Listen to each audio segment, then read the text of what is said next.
ಎಲ್ಲರಿಗೂ big boss ಅಗ್ನಿ ಪರೀಕ್ಷೆ 4ನೇ ಎಪಿಸೋಡ್ ನೋಡ್ಕೊಂಡ್ ಬನ್ನಿ ಇವತ್ತ. ಈ ಎಪಿಸೋಡ್ ಒಂದ್ ಬದಲಾವಣೆ ಆಯ್ತು. ಇನ್ಕತಕ್ಕೆ ಏನ್ ಸಿಂಗಲ್ ಸೆಲೆಕ್ಟ್ ಮಾಡ್ತಿದ್ರಲ್ಲ, ಸ್ಟೇಜ್ ಮ್ಯಾಗ ಕರೆದು ಅವ್ರನ್ನ ಪಿಚ್ ಮಾಡಿ ಅವ್ರ ಇದನ್ ಮಾಡ್ತಿದ್ರಲ್ಲ, 60 ಮಂದಿ ಸೆಲೆಕ್ಷನ್ ಪ್ರೋಸೆಸ್ ಕಂಪ್ಲೀಟ್ ಆಯ್ತು. ಆಲ್ಮೋಸ್ಟ್ ಒಂದ್ 50 ನಿಮಿಷ ಎಲ್ಲ ಅದ ಇರ್ತೈತಿ. ಲಾಸ್ಟ್ 10 ಮಿನಿಟ್ಸ್ ದಾಗ ಇವ್ರಿಗೆ ಸೆಲೆಕ್ಟ್ ಆದವ್ರ, ಹೋಲ್ಡ್ ಆದವ್ರ ಅಂಡ್ 5 ಸ್ಟಾರ್ ತಗೊಂಡವ್ರ ಯಾರ್ಯಾರು ಇದ್ರಲ್ಲ, ಈ 60 ಮಂದಿ ಒಳಗ ಅವ್ರನ್ನೆಲ್ಲಾರನ್ನ ಕರ್ಕೊಂಡ್ ಬಂದೀಗ ಸ್ಟೇಜ್ ಮ್ಯಾಗ ಕುಣಿಸಿ. ಈಗ ನಿಜವಾದ ಅಗ್ನಿ ಪರೀಕ್ಷೆ ಸ್ಟಾರ್ಟ್ ಆಕೈತಿ. ಫಸ್ಟ್ ಸ್ಟೆಪ್ ಅಗ್ನಿ ಪರೀಕ್ಷೆ ಈ 13 ಮಂದಿ ಏನದಾರಲ್ಲ ಅವ್ರ ಮ್ಯಾಗ ಹೋಲ್ಡ್ ಇದ್ದವ್ರನ್ನ ಸ್ವಲ್ಪ ಫಿಲ್ಟ್ರೇಷನ್ ಮಾಡಿಬಿಡತ್ತಾರ. ಈಗ ಇದೆಲ್ಲ ಕೌಂಟ್ ಬಂದ ಈ ಹೋಲ್ಡ್ ಇದ್ದವರ 5 ಸ್ಟಾರ್ ರೇಟಿಂಗ್ ಅಂಡ್ ಸೆಲೆಕ್ಟ್ ಆದವರ ಟೋಟಲ್ 29 ಮೆಂಬರ್ಸ್ ನ ಸೆಲೆಕ್ಟ್ ಮಾಡಿದ್ರಿ. ಈಗ ಅದ್ರಾಗ 5 ಮಂದಿ ಸ್ಟಾರ್ ಪರ್ಫಾರ್ಮರ್ಸ್ ಇದ್ರು. ಅಂದ್ರೆ 4 ಗ್ರೀನ್ ತಗೊಂಡವ್ರ 5 ಮಂದಿ, 3 ಗ್ರೀನ್ ತಗೊಂಡವ್ರ 11 ಮಂದಿ ಅಂಡ್ 2 ಗ್ರೀನ್ ತಗೊಂಡವ್ರ ಹೋಲ್ಡ್ ದಾಗಿದ್ದವ್ರ 13 ಮಂದಿ. ಈಗ ಏನ್ ಮಾಡತ್ತಾರ ಅಂದ್ರ ಈ ಸೆಲೆಕ್ಟ್ ಆದವ್ರನ್ನ ಅಂಡ್ ಸ್ಟಾರ್ ಪರ್ಫಾರ್ಮರ್ಸ್ ನ ಸ್ಟೇಜ್ ಮ್ಯಾಗ ಬಾಜು ಕುಣ್ಸಾತಾರ. ಅದರ್ ರಿಯಾಲಿಟಿ ಶೋ ಇರ್ತಾವಲ್ಲ, ಈಗ ಫಾರ್ ಎಕ್ಸಾಂಪಲ್ ಸಿಂಗಿಂಗ್ ಶೋ ಇರ್ತಾವು, ಕಾಮಿಡಿ ಶೋ ಇರ್ತಾವು, ಅಲ್ಲಿ ಸೈಡ್ ಕುತ್ಕೊಂಡಿರ್ತಾರ ನೋಡ್ಬೋದು ನಾವು ಕಂಟೆಸ್ಟೆಂಟ್ಸ್.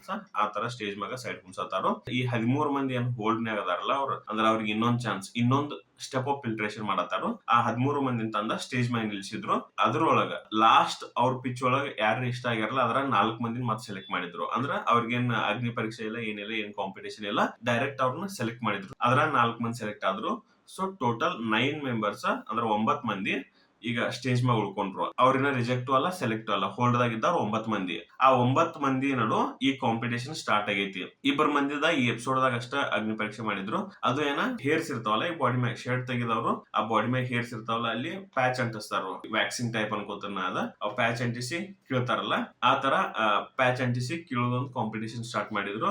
ಅದ್ರೊಳಗೆ ಇಬ್ಬರನ್ನ ಕರ್ಕೊಂಡ್ ಬಂದ್ರು. ಒಬ್ರು ನಿಮಗ್ ಗೊತ್ತಿರಬಹುದು, ಒಬ್ರು ಟೀಚರ್ ಇದ್ರು. ಅಂಡ್ ಟೀಚರ್ ಅಂದ್ರ ಜೆಂಟ್ಸ್ ಇದ್ರು, ಅವರ ಪ್ರೊಫೆಸರ್ ಟೈಪ್ ಇದ್ರು. ಇನ್ನೊಬ್ರು ಮೆಡಿಕಲ್ ರಿಲೇಟೆಡ್ ಒಂದು ಸಮಾಜ ಸೇವೆ ಮಾಡತ್ತಿದ್ರು. ಅವ್ರಿಬ್ರನ್ನ ಕರ್ಕೊಂಡ್ ಬಂದ್ ಕಾಂಪಿಟೇಷನ್ ಚಾಲೂ ಮಾಡಿದ್ರು. ಅದ್ರ ರೂಲ್ಸ್ ಏನಿತ್ತು ಅಂದ್ರೆ ಕಾಂಪಿಟೇಷನ್ ರೂಲ್ಸ್, ಅವ್ರ ಸಾಂಗ್ ಹಾಡ್ಕೋತಿರ್ಬೇಕು.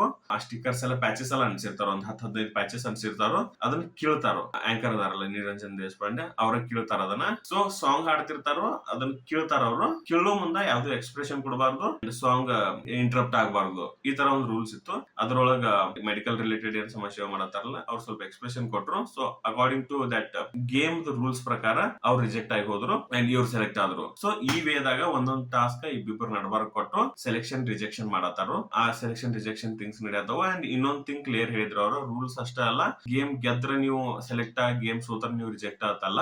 ಗೇಮ್ ಅಂದ್ರೆ ಬಿಗ್ ಬಾಸ್ ದಾಗ ಆ ಗೇಮ್ ಯಾವ ತರ ಇವ್ರು ರೆಸ್ಪಾನ್ಸಿಬಿಲಿಟಿ ತಗೊಂಡ್, ಯಾವ ತರ ಸೀರಿಯಸ್ನೆಸ್ ತಗೊಂಡ್ ಆಡಿರ್ತಾರಲ್ಲ, ಅದ್ರ ಮೇಲೆ ಸೆಲೆಕ್ಟ್ ಮಾಡಿ ಅಂತ ಹೇಳ್ಯಾರು. ಅಂದ್ರೆ ನಾವ್ ಅನ್ಕೋಬಹುದು, ಈಗ ಇಬ್ಬರು ಮಂದಿ ಬಂದ್ರ ಒಬ್ಬರು ಪಕ್ಕ ರಿಜೆಕ್ಟ್ ಆಕಾರೋ, ಇನ್ನೊಂದ್ ಟೀಮ್ ದಾಗ ಇಬ್ರು ಇರ್ತಾರೋ. ಈಗ ರಿಜೆಕ್ಟ್ ಆದವ್ರ ಕೆಪಬಲ್ ಇದ್ರಂದ್ರ, ಇಲ್ಲಿ ಗೆದ್ದವ್ರ ಇಲ್ಲಿ ಸೋತವ್ರ ಕೆಪಬಲ್ ಇದ್ರಂದ್ರ, ಆತರ ಏನಿಲ್ಲ. ಗೇಮ್ ದಾಗ ಗೆಲ್ಲುದು ಸೋಲುದು ಮ್ಯಾಟರ್ ಆಗುದಿಲ್ಲ. ಆ ಗೇಮ್ ನ ಅವ್ರು ಯಾವ ರೇಂಜ್ ದಾಗ ಆಡ್ತಾರೋ, ಎಷ್ಟು ಸೀರಿಯಸ್ನೆಸ್ ದಾಗ ಆಡ್ತಾರೋ, ಎಷ್ಟು ವ್ಯಾಲ್ಯೂಸ್ ಹೇಗೆ ಆಡ್ತಾರೋ ಅನ್ನೋದನ್ನ ನೋಡತ್ತದೀವಿ ಅಂತ ಹೇಳಿ ಅವ್ರ ಅಂದ್ರು. ಅದ್ ಒಂದೇ ಗೇಮ್ ದಾಗ ಡಿಸೈಡ್ ಆಗಕ್ ಆಗುದಿಲ್ಲ. ನೋಡೋಣ ನಾಳೆ ಎಪಿಸೋಡ್ ದಾಗ ಮೋಸ್ಟ್ಲಿ ಅವ ಇರ್ತಾವ, ಅವ ಗೇಮ್ಸ್ ಇರ್ತಾವ, ಅವ್ರ ಸೆಲೆಕ್ಷನ್ ಅಂಡ್ ರಿಜೆಕ್ಷನ್ ಇರ್ತೈತಿ. ಇವೆಲ್ಲ ಆದ ಬಳಿಕ ಫೈನಲಿ ಈ ಅಗ್ನಿ ಪರೀಕ್ಷೆದ ಈ ಹೋಲ್ಡ್ ಇದ್ದವ್ರನ್ನ ಸೆಲೆಕ್ಟ್ ಆದವ್ರದ ಫಿಲ್ಟ್ರೇಷನ್ ಆದ ಬಳಿಕ ಗೊತ್ತಾಕೈತಿ ನಮಗೆ ಎಷ್ಟು ಮಂದಿ ಕರೆಕ್ಟರ್ನ ರಿಜೆಕ್ಟ್ ಆಕಾರೋ, ಎಷ್ಟು ಮಂದಿ ಸೆಲೆಕ್ಟ್ ಆಕಾರೋ ಫಾರ್ ನೆಕ್ಸ್ಟ್ ರೌಂಡ್ ಅಂತ ಹೇಳಿ. ಈಗ ಇದೇನ ನೆಕ್ಸ್ಟ್ ರೌಂಡ್ ಅಲ್ಲ, ಈಗ ಇದ್ದವ್ರೊಳಗ ನೆಕ್ಸ್ಟ್ ರೌಂಡ್ ಇದ್ದಂಗಿದ. ನೆಕ್ಸ್ಟ್ ರೌಂಡ್ ಎಷ್ಟು ಬರ್ತಾರೋ ಅಂಡ್ ರಿಯಲ್ ಅಗ್ನಿ ಪರೀಕ್ಷೆ ಈಗ ಏನೈತಿ, ಈಗೂ ಸಣ್ಣ ಚಾಲು ಆಗೈತಿ. ಟೆಸ್ಟ್ ಅಲ್ಲ, ಗೇಮ್ಸ್, ಸ್ಟ್ರಿಕ್ಟ್ ಗೇಮ್ಸ್ ಚಾಲು ಆಗತ್ತಾವ ಈಗ. ಸೊ ರಿಯಲ್ ಅಗ್ನಿ ಪರೀಕ್ಷೆ ಇನ್ ಚಾಲು ಆಗೋದೈತಿ. ಕಾಯ್ದು ನೋಡೋಣ ಎಷ್ಟ್ ಎಕ್ಸ್ಟೆಂಟ್ ವರ್ಗು ತಗೊಂಡ್ ಹೋಗಾರ ಅಂತ ಹೇಳಿ. ಇನ್ಕ ತಕ ಇದ್ದು ಓಕೆ ಇತ್ತು, ಬೋರ್ ಆಗಲ್ದಂಗ ಅದಿದ್ ನಡೀತು. ಇನ್ನ ಅಷ್ಟ ಬ್ಲಡ್ ಒಳಗೆ ಏರಿಲ್ಲತ್ತಿವಲ್ಲ, ಅಷ್ಟ ಹೊಸಾದ ಏನಿಲ್ಲ ಅನಿಸ್ತು. ಬಟ್ ಅಂದ್ರ ಈಗ ಎಕ್ಸ್ಪೆಕ್ಟೇಷನ್ ಜಾಸ್ತಿ ಆಕಾವು, ಹಂಗಾಗಿ ಅನಸ್ತೈತಿ. ನೋಡೋಣ ಈಗ ನೆಕ್ಸ್ಟ್ ಹೋದಂಗ್ ಯಾವ ರೇಂಜ್ ದಾಗ ಗೇಮ್ ಹೋಗತ್ತೆ ಅಂತ ಹೇಳಿ. ಇದಿಷ್ಟ Agni Pariksha episode 4 the review. Main thing is change ಅದು. ಇನ್ ನೆಕ್ಸ್ಟ್ ಏನಾಗೈತೆ ಅನ್ನೋದ ಕಾದು ನೋಡೋಣ. As always, like, share and subscribe my channel. Thank you.